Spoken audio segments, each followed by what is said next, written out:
pertama-tama, kalau kita membaca Al-Quran, di dalam Al-Quran itu banyak sekali hal-hal yang dia itu sebenarnya tidak ada dalam Al-Quran, tetapi umat muslim meyakininya. Contoh, Ibrahim itu istrinya 2. Padahal di dalam Al-Quran gak ada disebut istrinya Ibrahim itu 2. Gak ada. Satu namanya Siti Hajar, satu namanya Siti Sarah. Ya, dari Hajar ini melahirkan Ismail, dari Sarah ini melahirkan Ishak. Ya. Tapi itu tidak ada dalam Al-Quran. Memang tidak ada. Tidak ada. Anda mau cari sampai jungkir balik itu nggak ada dalam Al-Quran. Tetapi umat muslim meyakini itu karena itu ada di dalam tafsir-tafsir. Nah, dari mana para mufasir tahu? Tentu saja tiada lain dan tiada bukan dari Bible-nya orang. Kan yang saya bikin penasaran itu, Bang, ya. Karena kan di rukun iman saya dari kecil, saya itu tetap di situ harus beriman kepada Zabur, Taurat dan Injil itu ya. Itu yang 3 itu yang saya sedang cari ini. Nah, masalahnya begini. Ada sebuah semacam perspektif masyarakat umum, ada sebuah pandangan umum di tengah-tengah masyarakat bahwa jangan kamu sentuh Injil, jangan kamu sentuh Taurat, nanti kamu murtad. Orang-orang pada takut menyentuhnya. Sehingga orang-orang Islam awam langsung dia anti terhadap Injil. Apa itu Injil? Itu kitabnya orang Kristen katanya. Padahal Al-Quran memerintahkan supaya beriman kepada kitab-kitab sebelumnya. Iya. Wa ma unzila ilaika. Iya, padahal di dalam Injil dan Taurat itu terdapat kebenaran.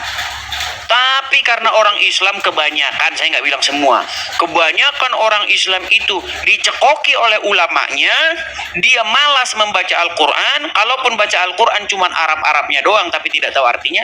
Akhirnya mereka tidak tahu, Gus. Mereka tidak tahu. Yang mereka lakukan justru beriman kepada kitab-kitab sesudah Al-Quran. Justru mereka beriman kepada kitab sebuah Sahih Bukhari, Sahih Muslim, yang isinya mohon maaf ini, yang isinya terkadang menyudutkan Muhammad, yang isinya terkadang membuat Muslim jadi malu. Saya kasih contoh. Di dalam kitab-kitab hadis tersebut katanya Muhammad menikahi anak di bawah umur. Umat muslim banyak yang menolak itu hadis palsu katanya. Loh, ya kan? Terus Muhammad kena sihir. Muhammad menyuruh orang minum kencing hewan, kencing onta. Iya, betul. Menurut kitab-kitab itu. Nah, makanya saya bilang, kenapa kalian umat muslim justru kalian percaya kepada kitab-kitab sesudah Al-Quran, padahal Al-Quran menyuruh untuk beriman kepada kitab-kitab yang sebelum Al-Quran, yaitu kitab Injil, kitab Taurat, karena di dalamnya terdapat kebenaran. Nah, ini yang saya bilang miris ketika saya membaca Al-Quran. Mengapa orang Islam jadi seperti ini? Gitu loh. Mereka malah beriman kepada kitab syekh ini, kitab ulama ini, yang mereka sendiri saling cakar-cakaran. Takbiratul ihram saja beda-beda. Ada yang begini, ada yang begini. Ya kan? Ya betul, Bang. Kalau masalah cakar-cakaran itu menurut saya di berbagai sektor, Bang. Mulai dari niatnya juga, niat udah cakar-cakaran itu dari niat, dari sesudahnya juga cakar-cakaran. Jadi itu fakta-fakta ya, fakta itu nggak bisa berkelit itu. Kita di situlah, karena apa sih? Menurut saya kita itu satu. Saya Islam satu, tapi ketemu dengan 10 Islam kita nggak bisa bersatu. Betul sekali, makanya saya bilang pengalaman saya nih, ketika saya bertemu dengan Muslim. Ada 3 orang Muslim, saya akan menemukan 4 atau 5 jawaban yang berbeda-beda. Betul. Nah, ini kan seperti saya sholat kan ini yang umumnya sholat itu diartikan doa diartikan minta. Nah, kalau menurut saya doa bukan minta, Bang. Menurut saya ini, doa itu adalah menghadirkan Tuhan di dalam kehidupan saya. Itu namanya doa. Nah, Kalau dalam salah satu begini. Pernah ada satu kejadian, ini kejadiannya kalau tidak salah waktu itu di Brebes. Ya. Ini viral ini pada waktu itu kejadian ini. Bagaimana ada seorang ibu-ibu, dia sehabis sholat subuh masih menggunakan mukena. Mohon maaf, dia menggokok anak-anaknya. Kalau tidak salah ada 3 anak-anaknya. Masih ingat peristiwa itu? Nah, ketika saya tahu peristiwa itu, saya baca di dalam Al-Quran. Disebutkan di dalam Al-Quran, sesungguhnya sholat itu adalah mencegah perbuatan mungkar. Bayangkan, sholat itu mencegah perbuatan mungkar. Tapi ini ada orang sehabis sholat, dia malah menggorek anaknya. Saya harus pakai bahasa saya pelintir ya teman-teman ya. Menggorek itu saya bilang maksudnya menggorok ya. Dia menggorek ketiga anak, kalau tidak 3 anak kecilnya. Nah, setelah saya baca, saya pelajari apa yang dimaksud sholat di dalam Al-Quran. Yang dimaksud sholat di dalam Al-Quran, ternyata saya baca, sholat itu adalah mencegah perbuatan mungkar. Ya, pasti. Tapi ketika saya tanya orang Islam, sholat itu adalah yang begini-begini. Makanya saya baca dalam Al-Quran, di mana ada sholat yang begini-begini dalam Al-Quran. Saya sudah baca Al-Quran selama 13 tahun, tidak pernah saya dapati di dalam Al-Quran pengertian sholat adalah begini-begini.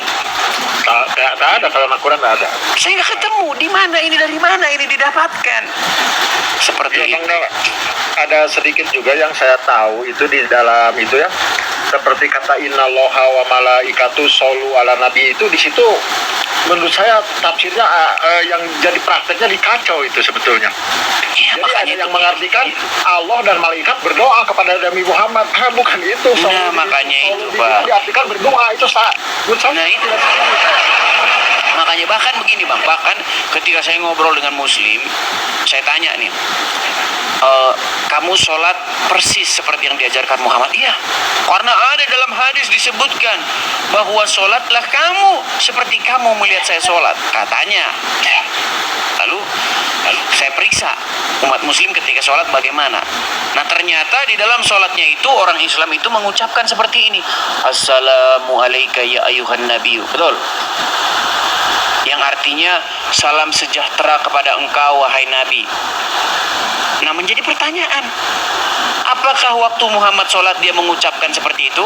Apakah Muhammad waktu sholat dia bilang Assalamualaikum ya ayuhan Nabi? Apa dia bilang begitu? Bilang Nabi kepada siapa lagi, kan begitu. Makanya memang banyak juga Muslim yang ketika saya ajak diskusi, mereka juga sudah mulai bertanya-tanya, sudah mulai mempertanyakan teman-teman. Ya, seperti itu. Ya, betul. Bang Rijal Motor, kalau Bang Rijal Motor menonton, maaf ya, jangan salah sangka kepada saya Bang Rijal ya. Tapi Bang Rijal kayaknya tertarik ya mau masuk Kristen mungkin. Coba kita naikkan satu orang ustadz nih, karena ini Ustadz Azam ini kemarin dia mendebat saya, padahal dia sendiri sudah mengakui bahwa umat Muslim itu menuhankan Muhammad. Sudah saya upload videonya. Saya ambil headset dulu ya. Tunggu. Nampaknya dia sudah mulai panas. Baik, kita tunggu teman-teman ya. Ini ada Ustadz Azam ya. Ustadz Azam ini adalah orang yang mengatakan begini. Saya masih ingat omongan dia di awal ketika dia masuk sini, dia bilang begini, kenapa kamu beraninya sama muslim-muslim yang botol, kata dia. Dia bilang begitu loh, Gus, kamu kok beraninya sama muslim yang botol, katanya. Ternyata setelah saya ajak diskusi, dia sendiri mengakui bahwa umat muslim itu secara kaidah bahasa mereka mempertuhan Muhammad. Dan di sini Gus, saya panggil apa ini Gus? Panggil Hinjir sajalah. Oke, Gus Hinjir. Baik. Ya. Gus Hinjir, apakah ente sudah mengakui bahwasanya secara kaidah bahasa umat muslim ini mempertuhan Muhammad? Oke, kita lanjut. Jangan framing terus dong. Bukankah Anda sendiri yang sudah mengakui itu? Bang Ajam, silakan Bang Ajam. Silakan, nyalakan kamera dulu Bang Silakan, Ajam. Bang Ajam. Ini Silakan. Ustaz betulan kalau ini ya teman-teman. Bang Ajam. Ustaz palsu, Ustaz abal-abal. Silakan Bang Ajam. Silakan diskusi. Silakan. Oke, Bu. Assalamualaikum Bang Ajam. Waalaikum, selamat malam. Waalaikumsalam warahmatullahi wabarakatuh. Salam, ya, selamat malam. Tidak dijawab. Mana Assalamualaikum dijawab waalaikum. Dijawab, Ngeri saudara-saudara, ngeri. Sinyal saudara, Bahaya sinyal ini, saudara. bahaya. Jangan framing terus. Bukan, Sinyal. ada seorang muslim mengucapkan salam kepada muslim yang lainnya, dijawab waalaikum. Ngeri. Waalaikumsalam. Sadis. Sinyalnya putus, Sadis, saudara. saudara-saudara, Sinyal. sadis. Sadis. Sinyal saudara. Gimana framingnya? Lanjutkan. Begini. Gimana? Selama saya diskusi panjang lebar ini, saya sudah hitung kurang lebih 19 orang. 19 orang muslim sudah mengakui bahwa agama Ya. Islam itu mempertuhan Muhammad. Salah satu yang mengakui adalah Khinzir Azam. dan kemudian Anda sendiri. Oh, Betul. gitu ya. Betul. Terus Ya sudah. lanjutkan saja. Artinya memang muslim mempertuhan Muhammad. Kalian sudah mengakuinya. Terus apa yang kita akan lanjutkan? Yang kita akan lanjutkan adalah mari kita tunjukkan kepada khalayak bahwasanya Islam mempertuhan Muhammad, kami Kristen mempertuhan Yesus. Mari kita saling menghargai. Kan seperti itu. Tidak dong. Terjadi intensi yang berbeda. Saya sudah jelaskan beribu-ribu kali. Sebetapa apapun upaya umat Islam mengikuti Nabi Muhammad, tetap memposisikan beliau sebagai utusan. Berbeda halnya dengan Kristen. Mereka tidak pernah memang mengatakan secara yang jelas umat Kristen ini mempertuhankan manusianya Yesus ini ya secara eksplisit, tidak pernah memposisikan beliau sebagai utusan. Ada juga salah satu sekte yang memposisikan Yesus Kristus ini sebagai utusan sekaligus sebagai pengutus. Yang itu yang terjadi, saudara. Terjadi intensi yang berbeda. Sudah? Bisa saya tanggapi? Ya sudah. Baik. Silakan. Baik. Coba sebelumnya agak jauhkan dulu. Karena nafas Anda yang sudah tersengal-sengal bagai kuda pacu yang berlari sudah nampak ini. Sudah habis sholat, saudara. Habis sholat. Wah, baik. Jadi begini ya, Azam. Pertama-tama, di dalam Kristen tidak ada, maksudnya paham Kristen yang benar ya, tidak ada paham Kristen itu yang percaya bahwa Yesus itu adalah Bapa itu sendiri. Yesus itu adalah yang diutus oleh Bapa. Nah, kalau saya mengatakan Yesus itu Tuhan, Bapa itu Tuhan, bukan berarti Yesus itu adalah Bapa itu sendiri. Yesus adalah yang mengutus Yesus yang nggak benar. Jadi Anda di sini sudah melakukan yang namanya strawman argumen, menyerang argumentasi yang sesungguhnya tidak saya yakini, bukan argumen yang saya percayai. Anda di sini sudah melakukan logical fallacy. Nah, sekarang begini. Apakah Anda sudah mengakui bahwa umat muslim mempertuhan Muhammad? Ya terserah Anda mau mendiskusikannya seperti apa. Ini kan. Kayak gini kan? Gimana kita mau diskusi Nah, kalau gini? terjadi intensi yang berbeda, saya sudah katakan. Bukan, kita tidak membahas intensinya dulu. Anda sudah mengakui tidak bahwa umat muslim mempertuhan Muhammad? Secara kaidah bahasa. Ya jika apa yang Anda narasikan itu dianggap sebagai bentuk mempertuhankan, maka saksikanlah itu adalah bentuk Bukan saya yang pertuhanan saya kepada menarasikan. Muhammad. Bukan saya yang menarasikan loh. Yang menarasikan adalah Al-Quran. Nah, gimana cara Waduh, menarasikannya, masa coba? harus kita ulang lagi? Aduh. Itu permainan kata-kata saudara. Bukan. Coba saya tanya sama Hinzir. Penggiringan opini. Oke, Coba Hinzir silakan. Hinzir, Anda sebagai muslim, apakah kita sudah panjang lebar dulu sudah sering bicara bahwa umat Islam mempertuhan Muhammad? Allahumma sholli ala Sayyidina wa Maulana. Sayyidina itu Tuhan saya semuanya, wa Maulana dan pelindung saya semuanya. Jadi Tuhan dan pelindung itu siapa? Ya mungkin disebut mempertuhan bisa, tapi itu kan diperintah juga mata Bang Edis ya. Dan di situ kan ya ayyuhalladzina amanu ku angpusakum bukan ya ayyuhalladzina amanu atiullaha wa atiu rasul, dan taat kepada rasul juga ya. Coba bahasa singkatnya saja, bahasa singkatnya. Apakah umat muslim mempertuhan Muhammad?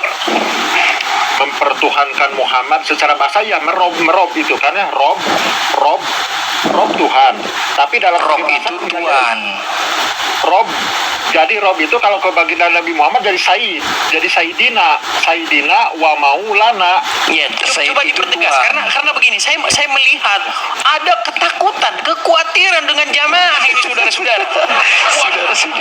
Ada 11.000 orang muslim yang nonton ini. Kalau saya ngomong begini nanti berapa orang nanti yang akan menyesatkan saya? Gimana sih?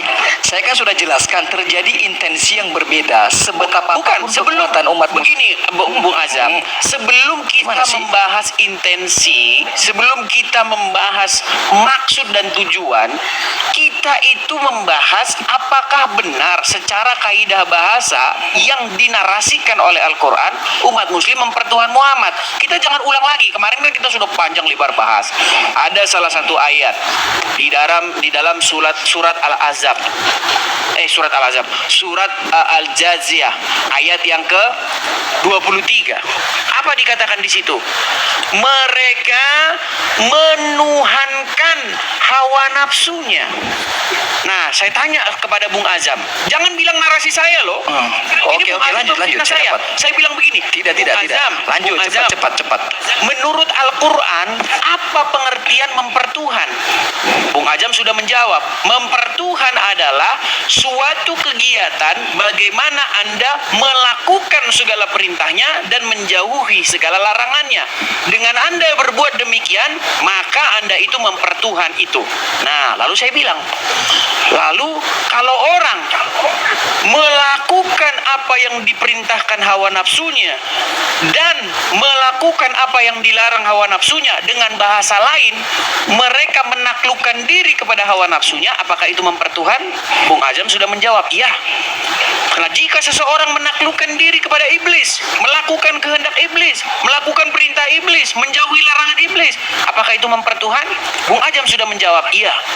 Artinya, mempertuhan adalah suatu perbuatan menaklukkan diri Anda di hadapannya sehingga Anda takluk, tunduk, mengikuti apapun yang diperintahkan. Lalu saya tanya kepada Bung Azam, kalau Bung Azam masih ingat, apakah Anda berbuat demikian kepada Muhammad? Betul. Anda sudah menjawab, kami umat muslim. Udah belum? Kami umat muslim takluk mengikuti segala perintah Muhammad. Bahkan dikatakan ketika Muhammad bicara, yang kami lakukan hanyalah sami'na wa ta'na. Kami mendengar dan kami taat. Nah, gitu ya. maka dengan hukum yang sama, apakah itu mempertuhan? Ustadz Azam sudah mengakui kemarin, ya, secara kaidah bahasa memang kami mempertuhan. Sekarang kenapa berbelit-belit, saudara-saudara? Iya, saya jawab. Saya berikan sebuah jawaban dalam bentuk saya kemas dalam sebuah pertanyaan. Jika ada seseorang yang mengikuti instruksi dari orang lain yang bernama A, di mana orang lain tersebut melakukan sesuatu atas instruksi dari B, apakah orang yang melakukan instruksi A mempertuhankan si A tadi? Baik, saya jawab. Kalau dia melakukan yang disuruhkan orang lain, ya kan, bukan berasal dari dirinya sendiri, maka tentu saja dia memerintahkan supaya orang taat kepada yang mengutusnya. Nah, itu sudah yang terjadi pada Nabi Muhammad yang dilakukan oleh umat Islam. Nah, Anda jawab sekarang sendiri. Terima kasih, apakah itu saudara. berbeda?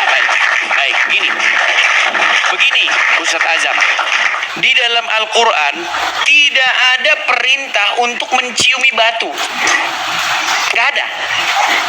Tidak ada di dalam Al-Quran itu, wahai umat muslim, pergilah kalian ke Mekah, ciumilah batu di sana. Gak ada.